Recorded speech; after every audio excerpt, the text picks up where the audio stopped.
Hey everybody, it's John from True Horse Survival. Still at the picnic table, same day, same videos, right?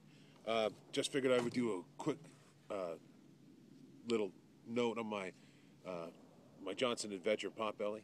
Okay, this is the second time I've used this thing to do some batoning. 2 days ago I used it. It cut just like butter, and I was sitting there thinking, shit, you should have made this a video because it was just great. It was great. Like, I was better than I've ever been, man. It was like the day of my life when it came to processing wood. So I tried to do it again today. Wasn't quite as successful. I did sharpen it the other day. Also not an expert at sharpening the knife, so maybe I didn't do that so well. But I figured I'd go over it a little bit right now. Okay, so here we go. I guess first the knife, right?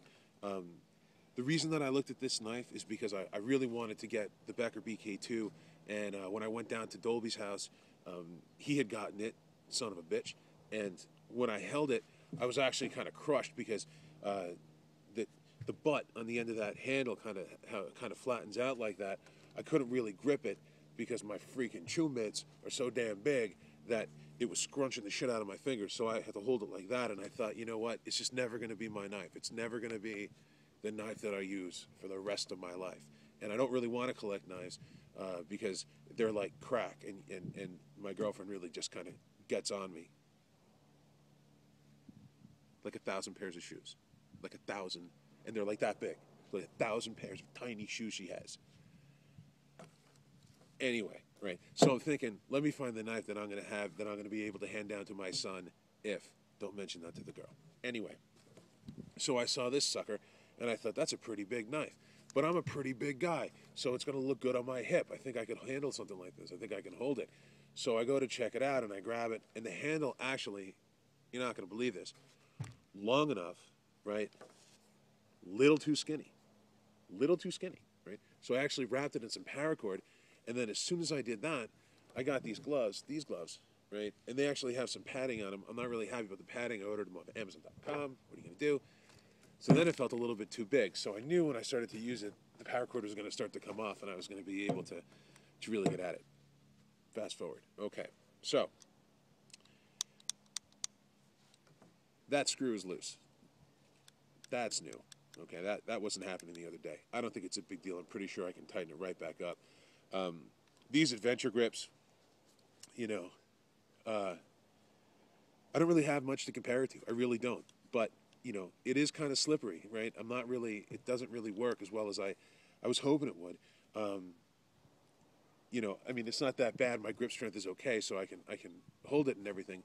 I do like, the multiple handle options that you have, but pretty much I hold it like this and even choke up a little bit like that. And as you can see, it is a big knife, but, it's kind of normal looking in me. I mean, beer cans look weird in my hand, but Fosters look okay, you know what I'm saying? Anyway, I forget who had a lanyard like this on their knife.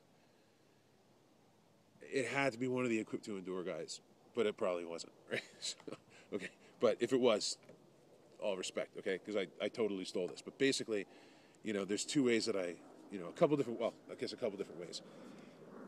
I can wrap my pinky through that first hole, right? If I don't really feel like having anything on me, and it gives me a little bit of security just having my finger kind of in that loop right there. The way that I usually hold it is I bring my thumb all the way down to the end and I wrap the paracord around my hand, and then I can hold the knife like this, right? It definitely gives me some security, but I can just pull out of it whenever I want to. And believe me, when you want to pull out of it, you really should be able to do that. So I kind of like that. The third one, I guess, you could put your hand through it like that, but, fuck it. Why would you do that? Anyway. Okay, so it did okay with the batoning, right? The other day, it was like butter. Today, it was a little bit less like butter. There was one piece of wood that it just couldn't quite get it through. I had to flip it over and then bang the other side. There was a big knot. 2 days ago, it made it through the knot, no problem. And another piece of wood today, kind of got shown up a little bit. It's on the other video. I'm sure you'll be able to see it. It's embarrassing, and I promise you I hit that fucker pretty hard, okay?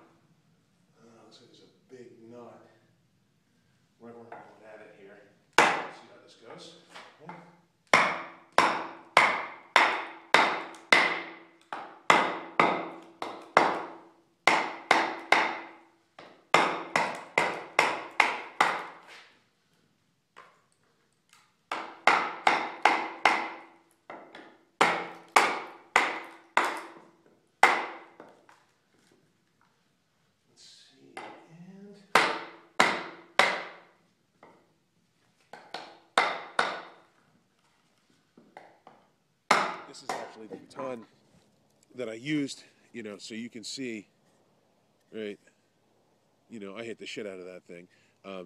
It looks like this because the other day I was using this and it worked really well, you know. So when I was sitting there, you know, letting the fire burn down, I would just started kind of carving up after, you know. It does still stay sharp, right? Okay, so I can still carve at this thing after I just processed a ton of wood. So that's really good. Not that I know shit about carving, but it cuts in there, okay? There are a couple of tiny, tiny, tiny, tiny, tiny little chips, right?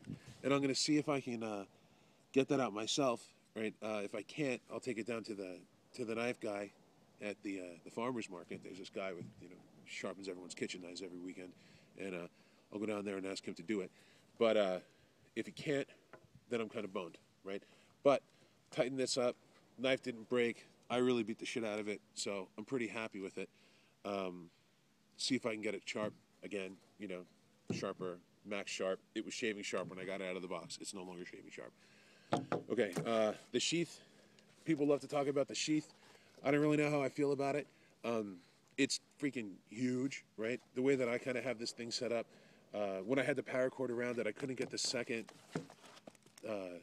little holder thing around it because it was just too fat. So I wrapped it around, and then I just took about, you know, 20 feet of Gorilla Tape and a piece of paper, and I just kind of wrapped it around there. I figured, you know, I'll have some Gorilla Tape and maybe even a piece of paper if I need it.